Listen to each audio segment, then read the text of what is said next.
Ladies and gentlemen, welcome back to Shock Horror Theatre Movie Reviews. It is I, Ruben Crowley, joined once again by my faithful acolyte Bertram.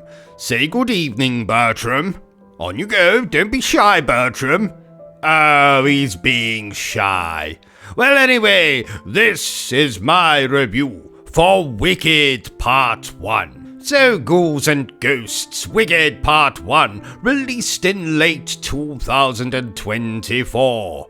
A year I remember fondly as the year I first saw such splendid movie musicals as Mean Girls and Mufasa the Lion King. It was also the year I had the displeasure of seeing Joker Folie à Deux, which roughly translates as Joker, what a pile of shit. But we're not here to talk about that. No, we are here to discuss Wicked Part 1. And just like that bony bastard Jack Skellington, you're probably wondering, Wicked Part 1 is the big screen musical adaptation of the first act of the stage musical, you guessed it, Wicked. A musical that I have seen 1,234 times, give or take 1,000 times. The stage musical was written by those talented bastards Stephen Schwartz and Winnie Holtzman, and is based on a novel written by Gregory Maguire, which in turn was a kind of, sort of, retelling of The Wizard of Oz from the perspective of the Wicked Witch.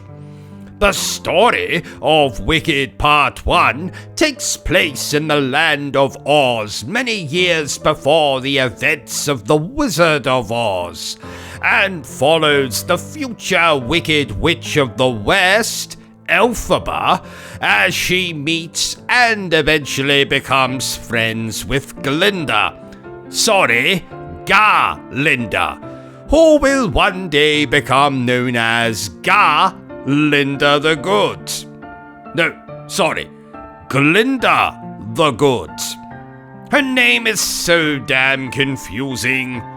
Oh, and let's get something out of the way before any of you start screaming, Mr. Crowley Gubner, this isn't a horror movie. Why the hell are you talking about this? Well, this is a musical, like I already said, lowly commoner. I cover them as well. And technically it is a horror. There's a bloody witch in it, and talking animals, which has always been personally terrifying to me. And lastly, this movie has a lot in common with 80s slasher movies, because we have teenagers here being played by people in their mid-30s. So no complaining, and let's review this movie musical the only way I know how. Badly. And let's start with what I liked about Wicked Part 1. Oh, speaking of things I like it when you subscribe to the channel, so do that, Ghouls and Ghosts. Doing so will allow me to live out my lifelong fantasy of having over 500 subscribers. The first thing I simply must commend Wicked for is how lovingly it adapts the stage show. Well, Act 1 of the stage show. All of the sequences and musical numbers that you know and love are here, and there's even some extra stuff thrown in for good measure. The Land of Oz is brought to life here in a way that just isn't possible on a Broadway stage, even though most of those things are larger than Brendan Fraser in The Whale. If you've not seen the stage version, then just know that Wicked is kind of like the best Disney movie. Musical numbers, talking animals, comedy, and you'll smile wider than the Cheshire Cat getting high on his own supply. Another thing I loved about the film was the performances. Everyone here, be it Jeff Goldblum or Jeff Goldblum or someone who looks a lot like Jeff Goldblum, everyone here is so damn good. It's hard for me to pick a favorite.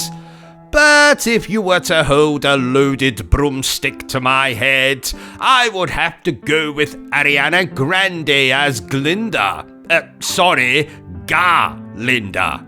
I must confess that I'm about as familiar with Miss Grande's music as I am with the Munchkins' nuts.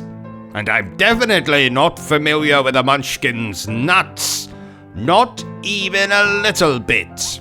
And I experimented in university. But that doesn't change the fact that Miss Grande is splendid here.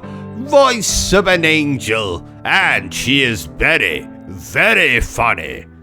Not as funny as me, mind you, but then again, no one is. The rest of the cast are amazing too, be it Jeff Goldblum or someone who looks a lot like Jeff Goldblum.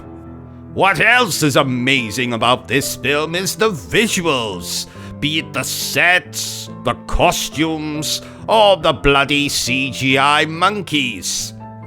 Frankly, I haven't seen a monkey this good since I invited Mrs. King Kong to a Halloween party, and she turned up dressed just like Jessica Rabbit. Ooh la la.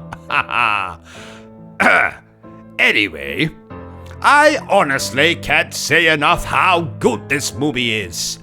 And on that note, I legitimately have nothing bad to say about Wicked Part 1. I suppose if you really wanted to nitpick, you could say that it would have been nice to have the complete show in one film.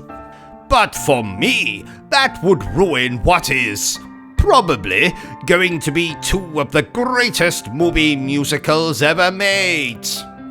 In fact, Wicked Part 1 is undoubtedly one of, if not the best adaptation of a stage musical I have never seen. And thankfully we don't have long to wait for Part 2. Therefore, I declare that Wicked Part 1 is thrillerifying. That means it's amazing. They come up with made-up words in Wicked. It's all so damn confusing.